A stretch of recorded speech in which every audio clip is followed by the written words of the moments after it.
A very good morning to everyone. सुबह की चाय के साथ 10 इम्पॉर्टेंट करंट अफेयर सेशन में आपका स्वागत है। आज दिनांक है 8 जून 2021। तो चलिए आज के सभी इम्पॉर्टेंट करंट अफेयर्स देख लेते हैं।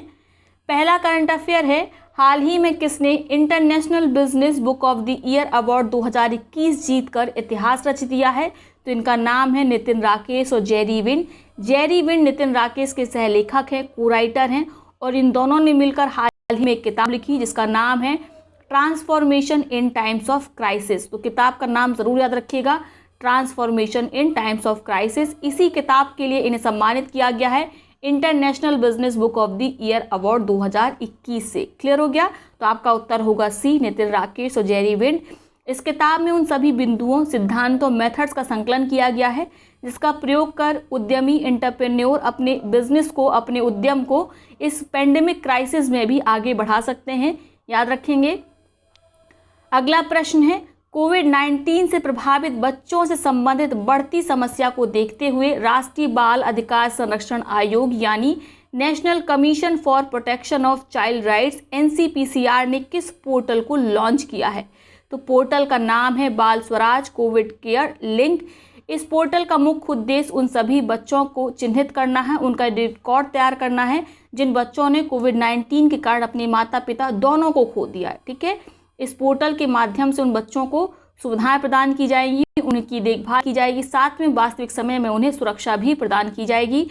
बाल Swaraj Covid care link portal के द्वारा, यह पोर्टल किसके द्वारा लॉन्च किया गया, ज़्यादा महत्वपूर्ण है, किसके द्वारा लॉन्च किया गया है? राष्ट्रीय बाल अधिकार संरक्षण आयोग या national commission for protection of child rights के द्वारा। क्लियर हो गया? अगला प्रश्न है, विश्वामित्री नदी कार्य योजना को हाल ही में कहां लागू करने का निर्देश दिया गया है? तो हाल ही में NGT नेशनल ग्रीन ट्रिब्यूनल के द्वारा इसे गुजरात में लागू करने का निर्देश जारी किया गया है। साथ में कहा गया है कि जो विश्वामित्री नदी का बहाव क्षेत्र है वहां पर जो अवैध निर्माण हुए हैं उनको हटाया जाए और बहाव क्षेत्र को चिन्हित कर उसे संरक्षित किया जाए, यानी उसका प्रोटेक्शन किया जाए। ठीक है, तो बात करते हैं विश्वामित्री नदी के बारे में। यह गुजरात की मौसमी नदी है जो माही नदी और नर्मदा नदी के बीच बहती है। साथ में जो विश्वामित्री नदी है वह अपना जल कहाँ गिराती है? तो याद रखेंगे खंभात की खाड़ी में। तो कोई भी नदी यदि परीक्षा में पूछी जाती है तो इसी प्रकार से पूछी जाती है, वह नदी पिछले समय में चर्चा में जरूर रही होती है। तो वर्तमान में विश्वामित्री नदी चर्चा में है। याद रखें कहाँ बहती है? गुजरात में। गुजरात की यह मौसमी नदी है। क्लियर? अगला प्रश्न है, देश का पहला ई व्हीकल ओनली एरिया किसे घोषित किया गया है? घोषित किया गया है केवड़िया को। केवड़िया को आप जानते हैं क्या कहा जाता है? स्टैच्यू ऑफ यूनिटी क्षेत्र। तो इस क्षेत्र में केवल इलेक्ट्रिक व्हीकल चलाए जाएंगे और ये देश का पहला ई व्हीकल ओनली एरिया घोषित हुआ है। इसको लगा लीजिए मोस्ट इम्पॉर्टेंट। ठीक है, केवड़िया कहाँ पर है? गुजरात में। और यहीं पर है स्टैच्यू ऑफ यूनिटी। ये केवड़िया को ही स्टैच्यू ऑफ यूनिटी जोन के रूप में जाना जाता है जहाँ पर अब इलेक्ट्रिक व्हीकल चलाए जाएंगे। अगला प्रश्न है, नीदरलैंड की किस 28 वर्षीय महिला धावक ने 10,000 मीटर की दूरी यानी 10 किलोमीटर की दूरी को मात्र 29 मिनट 6.82 सेकेंड में पूरा कर एक नया विश्व रिकॉर्ड बनाया है? तो इनका नाम है सिफान हसन। ये कहाँ की है? नीदरलैंड की है। उम्र इनकी 28 वर्ष है। इन्होंने 10 किलोमीटर की जो दूरी थी उसे दौड़कर मात्र 29 मिनट 6.82 सेकेंड में पूरा कर लिया। तो इनका नाम याद रखिएगा, हो सकता है पूछा जाए, मोस्ट इंपॉर्टेंट है ये। जो पिछला रिकॉर्ड था वह किसका था? इथोपिया की अल्माज अयाना का। इन्होंने 10,000 किलोमीटर की जो 10,000 मीटर की जो दूरी थी यानी 10 किलोमीटर की दूरी उसे 29 मिनट 17 कुछ सेकेंड में पूरा किया था। लेकिन इनके रिकॉर्ड को वर्तमान में किसने तोड़ दिया है? नीदरलैंड की सिफान हसन ने। मोस्ट इंपॉर्टेंट है, इसको याद रखेंगे। अगला प्रश्न है, प्रधानमंत्री नरेंद्र मोदी ने विश्व पर्यावरण दिवस के मौके पर E100 प्रोजेक्ट को कहां लॉन्च किया है? ई मतलब यहां पर एथेनॉल से है। एथेनॉल 100 प्रोजेक्ट को कहां पर लॉन्च किया गया है? पुणे में। कुल 3 एथेनॉल मिश्रित फ्यूल वाले स्टेशन का यहां पर अनावरण किया गया। ठीक है, याद रखना है 3 का अनावरण किया गया है।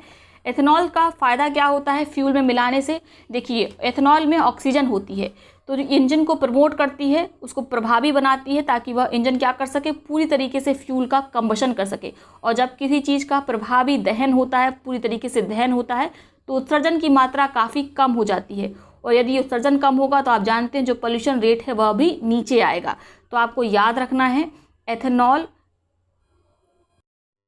क्या है? यह है चीनी उद्योग का बाय प्रोडक्ट, उप उत्पाद, जिसका प्रयोग किया जा रहा है फ्यूल में मिलाने के लिए ताकि पोल्यूशन को कम लाया जा सके, उत्सर्जन की दर को कम किया जा सके। ठीक है, पहले जो हमारा लक्ष्य था वह था कि हम 20% एथेनॉल मिलाएंगे फ्यूल में, ठीक है, पेट्रोल में। ठीक है, इसका लक्ष्य रखा गया था कब तक? 2030 तक इसे पूरा करने का, लेकिन अब इसे 2030 के बजाय कर दिया गया है 2025 तक, यानी 2025 तक हम 20% एथेनॉल फ्यूल में मिलाने लगेंगे।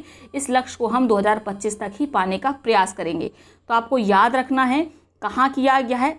वर्तमान में E100 प्रोजेक्ट को लॉन्च पुणे में, बाद में इसे पूरे भारत में विस्तारित किया जाएगा। पायलट तौर पर इसे पुणे में, महाराष्ट्र में ही शुरू किया गया है। क्लियर हो गया? अगला प्रश्न है 17 सतत विकास लक्ष्यों इंडेक्स में भारत को किस स्थान पर रखा गया है? तो इस बार भारत को 2021 में रखा गया 117वें स्थान पर। पिछले वर्ष भारत का स्थान क्या था? 115, यानी 2 स्थान नीचे भारत गिर गया है सतत विकास लक्ष्यों को पूरा करने के मामले में।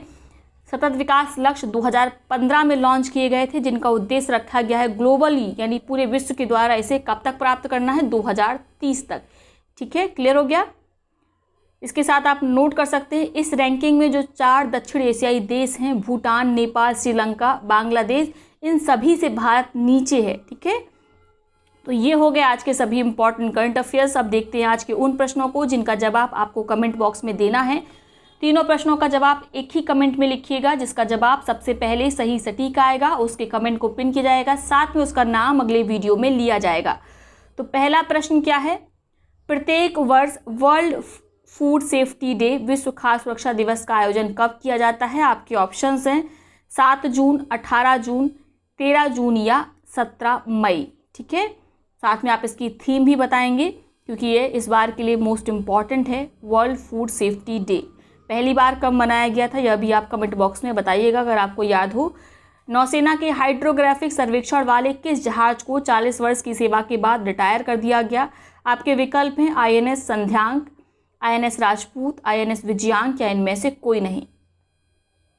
तीसरा और अंतिम प्रश्न है हाल ही में कौन अनुवादित फिक्शन के लिए अंतर्राष्ट्रीय बुकर पुरस्कार 2021 जीतने वाले पहले उपन्यास बन गए हैं?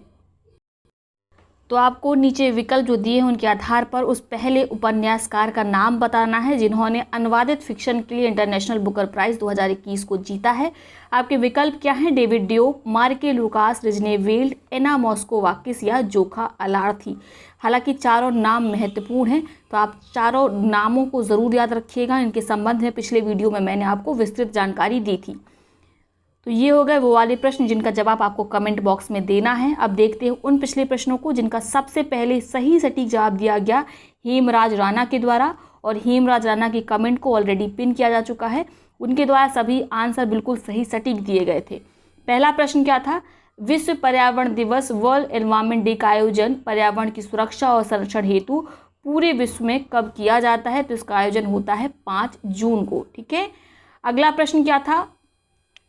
फोर्ब्स की ओर से जारी ताज़ा रैंकिंग में सर्वाधिक कमाई करने वाले 100 खिलाड़ियों की सूची में किस एकमात्र भारतीय खिलाड़ी को शामिल किया गया? तो इनका नाम है विराट कोहली। इन्हें शामिल किया गया। भारत में ये पहले नंबर पर अगर फोर्ब्स की सूची के हिसाब से देखें सर्वाधिक कमाई करने के मामले में, लेकिन इनकी वैश्विक रैंक कितनी है? 59 है। और इस सूची में टॉप किसने किया है? तो टॉप किया है कॉनर मैकग्रेगर ने। ये कौन है? मार्शल आर्ट्स एक्सपर्ट है। ठीक है, ये क्रिकेटर है विराट कोहली, आप जानते हैं। अगला प्रश्न क्या था? हाल ही में कौन प्रसिद्ध भारतीय अर्थशास्त्री bill and Melinda Gates foundation से जुड़ जाएंगी? तो इनका नाम है कल्पना कोचर इनका नाम है। गलत हो गया, कल्पना कोचर हैं जिन्हें शामिल किया जाएगा किसमें? Bill and Melinda Gates foundation के एग्जीक्यूटिव बोर्ड में। मोस्ट इंपॉर्टेंट है ये, आपको याद रखना है कल्पना कोचर का नाम। ठीक है, तो ये है आज का सेशन। आई होप वीडियो आपको पसंद आया होगा। वीडियो को लाइक करें, साथ ही अपने मित्र और सहपाठियों को इसको शेयर ज़रूर करें। तो चलिए कल मिलते हैं हम नए सेशन में, तब तक के लिए बहुत बहुत धन्यवाद।